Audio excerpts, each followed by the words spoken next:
de la plan, mamma mia, un tropique, une discothèque.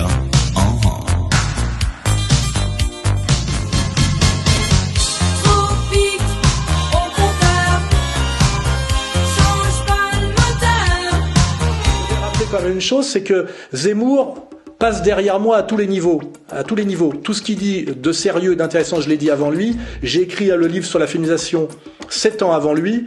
Tout ce qui fait que les gens s'extasient sur Zemmour aujourd'hui, je l'ai largement dit dans les abécédaires. Et même si on parle de choses plus intimes, parce qu'à la limite il faut s'amuser aussi, si vous prenez Sarah Knafo, je l'ai tamponnée avant lui, hein, voilà, elle vient de chez moi, elle est passée par ma couche, et Christine Kelly aussi. Donc là je vais quand même bien rappeler à ces minables là, hein, qui confondent virilité profonde et virilisme de pacotille, que Zemmour de toute façon il est passé derrière moi à tous les niveaux. Voilà.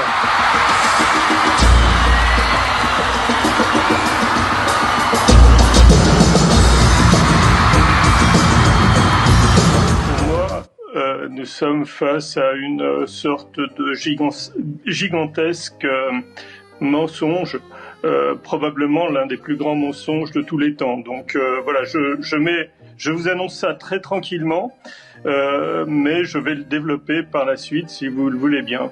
Je tiens à signaler que je suis épidémiologiste à l'INSERM et que je n'ai évidemment aucun conflit d'intérêt avec qui que ce soit, et en général mes interventions me posent plus de problèmes que d'intérêt.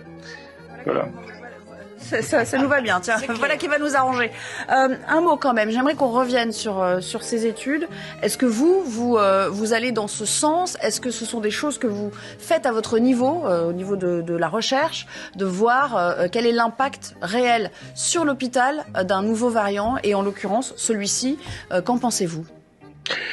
Écoutez, moi je fais de l'épidémiologie depuis 30 ans et je suis parmi les rares Français à faire de l'épidémiologie de maladies transmissibles. Il n'y en a pas tant que ça en France. Donc en épidémiologie, ce qui est important, ce sont les malades et donc les gens malades. Et le chiffre du nombre de malades est tombé hier par le réseau Sentinelle, mais tout ça est corroboré par d'autres réseaux, je m'en expliquerai plus tard. Le chiffre de malades, c'est exactement 40 malades en une semaine pour 100 000 habitants en France. 40 malades. Et comme je le disais, un autre réseau qui est tout à fait officiel, et vous pouvez aller voir les chiffres sont donnés, c'est libre, hein, tout le monde peut y aller, le réseau SOS médecins qui sont les premiers médecins à avoir des malades. Pour eux, c'est 33 malades en une semaine pour 100 000 habitants. On pourrait dire... Donc vous êtes en train de contredire les chiffres qui nous sont donnés. On nous mentirait. Les services de réanimation qui nous disent nous sommes exsangues, on peut plus accueillir grand monde, nous mentiraient également. Ou alors il y aurait une mauvaise appréciation des chiffres ou des pathologies.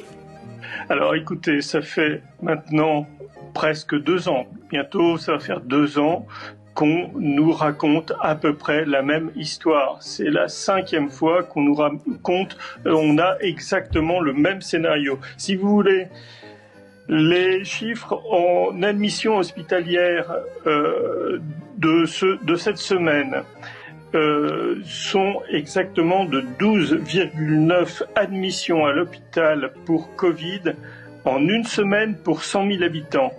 La semaine dernière, c'était 13,1. Donc c'est la semaine dernière que nous avons atteint un pic d'admission en hôpital. Voilà les chiffres. Et pour les admissions en soins critiques, c'est 2,8 admissions en soins critiques pour 100 000 habitants. J'aimerais quand même rappeler une chose. Oui. 100 000 habitants, ça fait quand même beaucoup de monde. Juste pour donner une petite échelle. Pour 100 000 habitants, il y a 5 800 lits d'hôpitaux.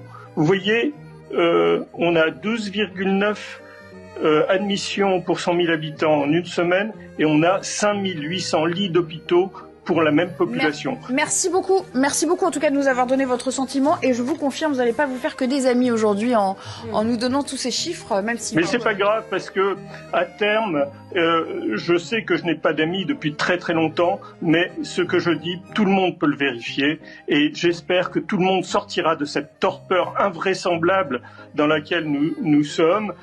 C'est une torpeur, et Éric de Rijkmaten vient de le rappeler, qui coûte très cher à la population française. C'est 33 milliards, vient-il de dire. Il faut que les gens imaginent ce que ça représente pour leur budget, à eux, dans leur poche, qui a été pris pour une épidémie qui n'en est pas une en réalité. Merci.